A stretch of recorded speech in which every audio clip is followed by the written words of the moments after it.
গত 18 জুলাই সন্ধ্যা আনুমানিক 7:25 এবং 7:50 এই সময়ের মধ্যে রাজধানীর কামরাঙ্গীরচর থানাধীন মাহাদিনগর এলাকার রক্সিগলি সংলগ্ন 10তলা একটি ভবনের 5ম তলায় চাঞ্চল্যকর একটা ডাকাতির ঘটনা সংঘটিত হয়। উক্ত ডাকাতির ঘটনার সাথে প্রত্যক্ষভাবে জড়িত থাকার অভিযোগে কামরাঙ্গীরচর থানা পুলিশ অভিযান পরিচালনা করে এ পর্যন্ত 4 জনকে গ্রেফতার করেছে। গ্রেফতারকৃতরা হলো জিয়াসমিন ওরফে জেসমিন, মোহাম্মদ সজীব আলম, মোহাম্মদ রিপন মিয়া এবং মোহাম্মদ ফারুক খান।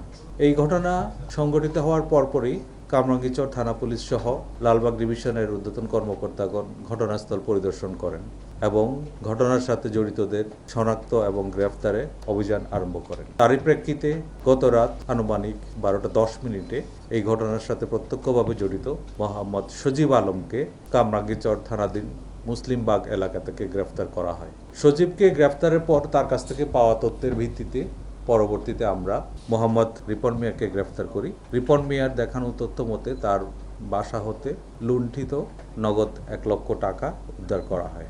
এই দুজনের কাছ থেকে পাওয়া তথ্য এবং জিজ্ঞাসাবাদে এবং গোয়েন্দা তথ্যের ভিত্তিতে একই রাতে কামরাঙ্গীরচর থানা এলাকায় আরেকটা অভিযান পরিচালনা করে এই ঘটনার অন্যতম নেতৃত্বদানকারী ফারুক খানকে গ্রেফতার করা হয়। ফারুক খানের কাছ থেকেও একই সময়ে তার শয়নকক্ষ থেকে তার দেখানো মতে নগদ 1 লক্ষ টাকা উদ্ধার করা হয়। এই 3 জনকে গ্রেফতার করার পরে আমরা তাদেরকে ব্যাপক জিজ্ঞাসাবাদ করি।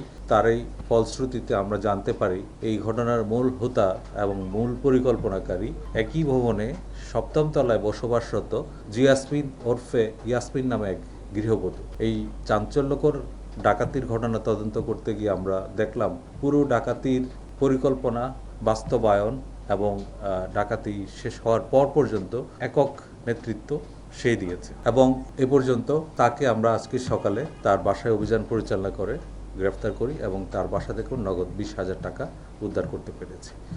এছাড়া ফারুক খানের হেফাজত হতে লুণ্ঠিত স্বর্ণালঙ্কার আমরা উদ্ধার করেছি এবং কয়েকটা অলঙ্কার এখনো মিসিং আছে, সেগুলো উদ্ধারের জন্য আমাদের তৎপরতা অব্যাহত আছে। এই ঘটনার তদন্তে আমরা জানতে পারলাম যেহেতু জিয়াসমিন ওরফে ইয়াসমিন ওই বাসায় বসবাস করত, তার সাথে ভবনের 5ম তলায় বসবাসকারীদের নিয়মিত যোগাযোগ ছিল এবং ওই বাসায় যোগাযোগ ছিল এবং সেই বাসাতে যে নগদ টাকা গচ্ছিত ছিল এই ব্যাপারে জিয়াসমিন অবগত ছিল।